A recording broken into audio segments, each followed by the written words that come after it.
Hello and welcome. My name is Biagio Mazza, Pastoral Associate at St. Sabina Parish in Belton, Missouri, and I'm here to welcome you to another Do You Know series question. Today's Do You Know question is, do you know how the Matthew's Last Judgment scene connects with the Feast of Christ the King?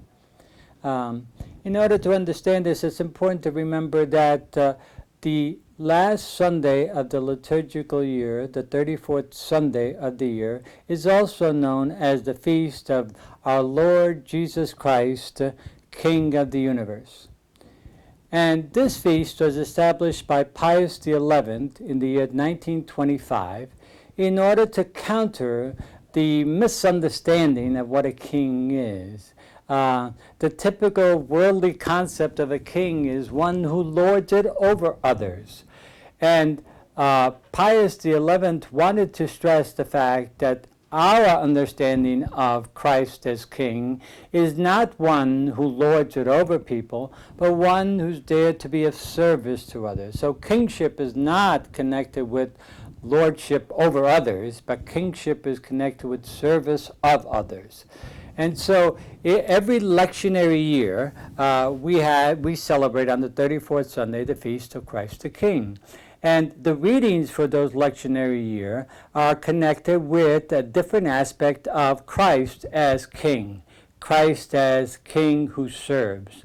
In lectionary year A, the account for the Feast of Christ the King is the Matthew 25, the Last Judgment scene. In this scene, Jesus is presented by Matthew as the Lord of the universe, the King of the universe, who calls all nations to account. And in that accounting of the Last Judgment scene, Christ is seen as the one at the end times who gathers all the nations and begins to separate them. And the line that's used is he separates them the way a shepherd separates the sheep from the goats. And the sheep are placed on the right, the hand of honor, respect, and power, and the goats are placed on the left, the hand or the direction of dishonor, and so on. And what is the criteria for separating the nations or all peoples? The criteria that Matthew establishes is that whatsoever you do to the least of my brothers and sisters, you do to me. And so he establishes the criteria not of any sort of religious devotion, but rather of care and concern for others, most especially the poor, the alienated, the strangers, those who are dispossessed, have no power, and so on. And so the judgment is based on whether you have helped others that you've encountered in clothing them, in basic human needs. I would like to read just briefly from the actual account as to what the criteria is. So this is Matthew chapter 25, verse 35. Jesus welcomes those into the kingdom who did, for I was hungry, and you gave me food. I was thirsty, and you gave me drink. A stranger, and you welcomed me. Naked, and you clothed me. Ill, and you cared for me, in prison, and you visited me. And so this becomes the criteria that Matthew's Jesus establishes for entrance into the kingdom of God. And it's the criteria that Jesus himself, during his whole life, when he came on earth to communicate to us God's wishes and values, it's the proclamation of this kind of kingdom that he was about during his whole life. He established a kingdom where people are concerned for others, to be of service for others, most especially for the least of the brothers and sisters.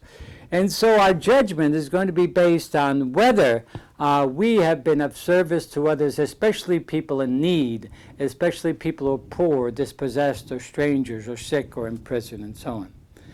Pope Francis has issued a World Day of the Poor, a World Day of the Poor on the 33rd Sunday of the year, the Sunday before the Feast of Christ the King, in which his whole notion is to be of service to the poor using these basic criteria, to be of service to the human needs of the poor and to reach out and to really connect with the poor, to recognize that they are in our midst and to do something about that. It becomes the ultimate criteria of what it means to be a disciple for for Matthew, but also for Pope Francis to this very day. It continues to define what a disciple is all about, one who is of service to others. And it defines what kingship is according to Christ and what the kingdom of God is all about. It's about service, concern for others, most especially the least of our brothers and sisters. So as we reflect on this feast, I would hope that you would reflect on how you exercise your role in God's kingdom as a disciple, especially in your concern for the least of our brothers and sisters, and especially in paying attention to their human needs. So I hope this has explained just a bit of how the Matthew's last judgment scene connects with the Feast of Christ the King, and I hope you will return again to more Do You Know series questions to explore our faith, and especially as it comes out of Jesus' life and Jesus' teaching. Thank you very much.